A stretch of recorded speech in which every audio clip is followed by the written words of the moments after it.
afirmando que não haverá mais perdão. Escute isso.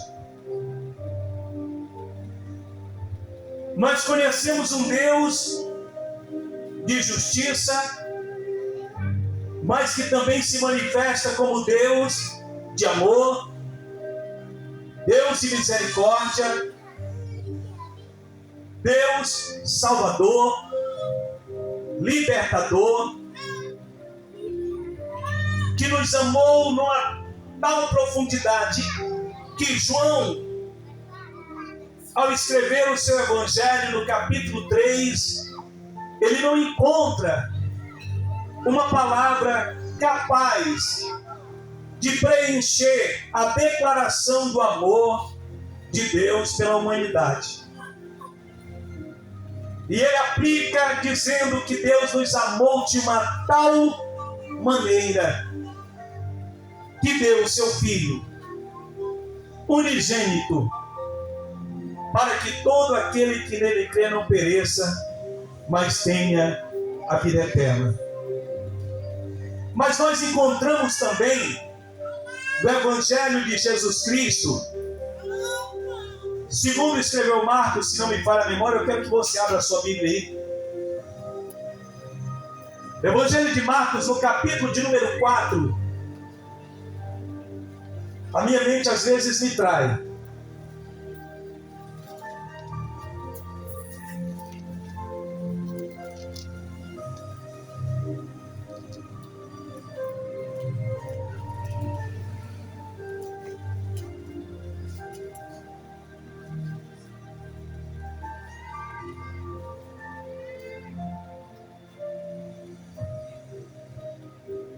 Versículo de número 10. Evangelho de Jesus Cristo, segundo escreveu Marcos, no capítulo 4, a partir do versículo 10. A eternidade sempre foi algo que mexeu com a curiosidade humana. Basta lembrar do capítulo 24 de Mateus, quando os discípulos indagam ao Senhor Jesus como seria o acontecimento daquelas coisas. O resumo, o fim da perseguição e a restauração de Israel. Mas observe comigo que Deus faz uma menção através do profeta Ezequiel, o seu mensageiro. Ou seja, Deus era o autor da mensagem, dessa mensagem que eu estou trazendo aos nossos ouvidos. Deus é o autor. Eu sou apenas o mensageiro. E a mensagem ela é direcionada para quem? Para todos nós que aqui estamos. E por que a mensagem é direcionada para todos nós? Para que diante de Deus nenhum homem diga que não foi alertado acerca da salvação. Para que diante de Deus nenhum homem diga que não ouviu falar sobre céu e sobre inferno. Talvez que naquele dia alguém diga assim: sobre a salvação eu ouvi falar, mas sobre o inferno não. Mas eu quero te dizer nesta noite que quando Deus diz para Ezequiel que o juízo que viria sobre a nação de Israel era tão forte ao ponto de que não iria haver mais perdão para aquele povo.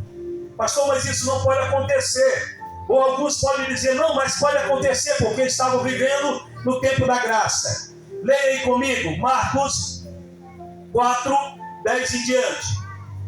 E quando se achou só, os que estavam junto dele, com os 12, interrogaram-no acerca da parábola. E ele disse-lhes: a vós é dado saber os mistérios do reino de Deus. Você está acompanhando aí? Mas aos que estão de fora, todas as coisas se dizem por parábola. É mais ou menos assim.